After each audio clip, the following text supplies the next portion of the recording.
Саламатсыздар ма? Бүгінгі видеода біз фаршированный перец пісіретін боламыз.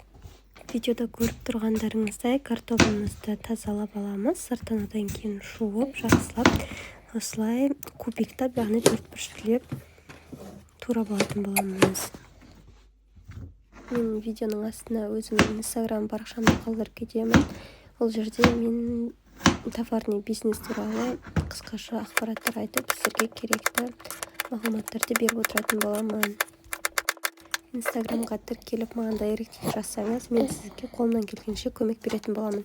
Ол көмектескеніме ешқандай ақша сұрамайтын боламын. Чисто от души, яғни бір-бірімізге деген көмек болсын.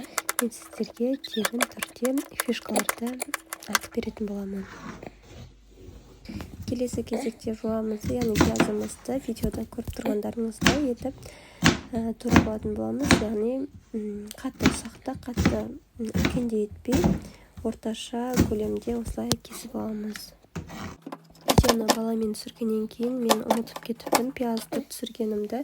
Пиязды майға жақсылап қуырып аламыз. Одан кейін үстіне видеода көріп тұрғандарыңыздай картопты салып араластырып аламыз. Картопымыз жақсылап қуырылғаннан кейін үстіне тұзымызды, томат пастасын салып жақсылап араластыратын боламыз. Картопымыз жақсылап сарғайып қуырылғаннан кейін суымызды құйып пісуіне жіберетін боламыз, яғни қақпағын жауып пісіретін боламыз. Картопымыз піскенше біз фаршымызды дайындайтын боламыз. Видеода көріп тұрғандарыңыздай фаршқа тұзымызды, бұрышымызды және күрішімізді салып араластыратын боламыз. Мен бұл әдісті енді ғана жасап көріп жатырмын, яғни күрішті суға салып қойып, кішкене 5 минутқа қалдырып, фаршқа қосып, екеуін араластыратын боламыз. Осы әдіспен жасасаңыздар, күріштеріңіз қатты пісіп кетпейді, яғни шашылып кетпейді. Бұл сіздің ішінде барлығы біркелкі пісетін болады. Жасап көріңіздер. Мен перец, яғни тәтті бұрыштарымды жуып тазалап қойдым, шетке қойып қойдым, сырып. Енді осы дайын болған фаршымызды сол тәтті бұрыштарымыздың ішіне осылай салып шығатын боламыз. Қатты толтырып та керек емес, және қатты аз салып та керек емес. Негізі видеодағыдай мөлшерде салып шықсаңыздар жеткілікті.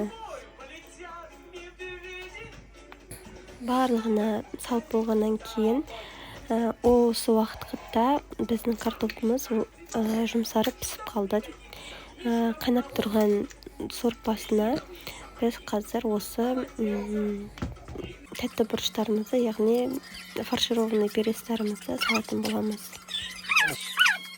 Мен кешірім сұраймын, себебі кішкене балам кішкентай болғаннан кейін ойым балаға ауып кетіп, мен соңғы этапты түсіруді ұмытып кетіппін, яғни піскен видеосын өте дәмді шықты. Сіздерге ас болсын.